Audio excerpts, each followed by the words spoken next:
అమ్మాయిలు హీరోయిన్లు ఈ బట్టలు పెడితే వేసుకొని పోతే మనమే దరిద్రం అనిపించాల్సి వస్తమ్మా. ఏమనుకోవద్దు, హీరోయిన్లు అందరూ మీరు అనుకున్నా నాకు పోయేది లేదు, లాగి పీకుతాం మనం, అది వేరే విషయం. కానీ మీ అందం చీరలోనో మీ అందం నిండుగా కప్పుకునే బట్టల్లోనే ఉంటుంది తప్పితే సామాను కనపడే దాంట్లో ఏముండదమ్మా.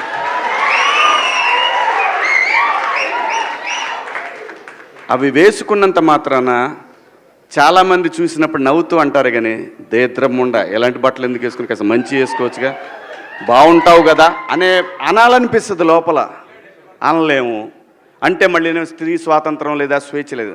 స్త్రీ అంటే ప్రకృతి, ఎంత అందంగా ఉంటే అంత గౌరవం పెరిగిద్ది. ఈ ప్రకృతి అద్భుతంగా ఉంటుంది.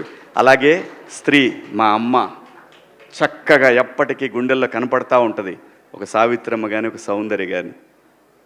అలాగే ఈ జనరేషన్లో ఇంకా చాలామంది, రష్మిక, చాలామంది అమ్మాయిలు ఉన్నారు. వీళ్ళందరూ ఇంపాక్ట్ క్రియేట్ చేశారు కాబట్టి అమ్మటే చెప్పగలుగుతున్నాం. గ్లామర్ అనేది ఒక దశ వరకే ఉండాలా, ఇంతవరకు ఉంటే పర్లా, అది ఇక్కడికి రాకూడదు. నేనేవాళ్ళే కానీ చెప్పడానికి మళ్ళీ అందరు రేపు పొద్దున పెద్ద పెద్ద వాళ్ళంతా బయలుదేరతారు, మాకు స్వేచ్ఛ లేదు. స్వేచ్ఛ అనేది అదృష్టం. ఆ స్వేచ్ఛని కోల్పోవద్దు. మన గౌరవం ఎప్పుడు పెరుగుద్దంటే మన వేష భాషల నుంచే మన గౌరవం పెరిగిద్ది. అందులో ప్రపంచ వేదికల మీదైనా సరే చీర కట్టుకున్న వాళ్ళకే విశ్వసుందర కిరీటాలు వచ్చినాయి. Thank you so much. ఈ శివాజీ ఎంత దొంగ లంజా కొడుకు అంటే, నా అంబిషన్ 10th క్లాస్ ఫెయిల్ అయిపోయిన లంజా కొడుకు వాడు చెప్పడం మీరు వినడం, ఇదంతా సినిమా ప్రమోషన్ కోసం చేస్తున్న రాజకీయం. ఈ లంజా కొడుకుని ఎక్కడుంటే అక్కడ పేక నరకాలి. ఎందుకు చెప్తున్నానంటే, ఈ లంజా కొడుకుని రాజకీయాల్లో చెదగదింగితే 10 సంవత్సరాల అజ్ఞాతంలోకి వెళ్ళిపోయి మొన్న సినిమాల్లోకి వచ్చి మంగపతి మొడలోపతి అని చెప్పి యాక్టింగ్లు దింగుతున్నారు.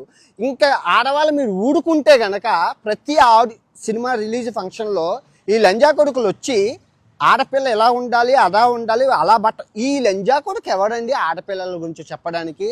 శ్రీదేవమ్మ, జయసుధమ్మ, ఆమమ్మ, మొడ్డలమ్మ అని చెప్తున్న సిలిక్ స్మిత, జయమాలని, జ్యోతిలక్ష్మి కనబడలేదా? సినిమా ఇండస్ట్రీ అనేది ఎక్స్పోజింగ్ ఫ్యాషన్ చీరలు కొట్టుకుంటే ఏ లంజా కొడుకురా సినిమా చూస్తారు?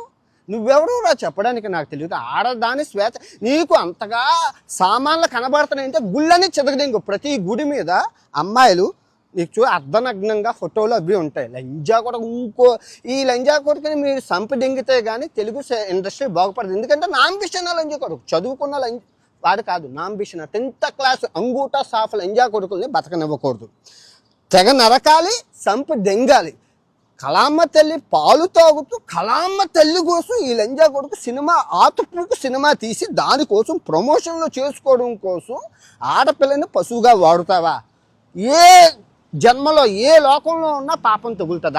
ఆడది ఇలా బతకాలి అలా బతకాలని చెప్పడానికి నువ్వెవడు రా లంజా కొడక? గోచి మా తాత కొట్టుకున్నారు, నువ్వు గోచి కొట్టుకో. నువ్వు పంచి కొట్టుకుంటున్నావు ఆ లంజా కొడక? వాళ్ళు చీర కొట్టుకోవడం అనడానికి సంపి దింగుతాను. ఆటగాడు బతుకున్నంత వరకు ఇంకో 100 సంవత్సరాలైనా ఏ లంజా కొడుకైనా వచ్చి ఆడది ఎలా ఉండాలి అలా ఉండాలంటే ఈ ఆటగాడు వచ్చి గొద్ద దెంగి వదులుతాడు. ఆడదాని గురించి నీకు అర్హత లేదు. నీకు అంతగా మూడిస్తూ సుల్లి కట్ చేసేసుకో.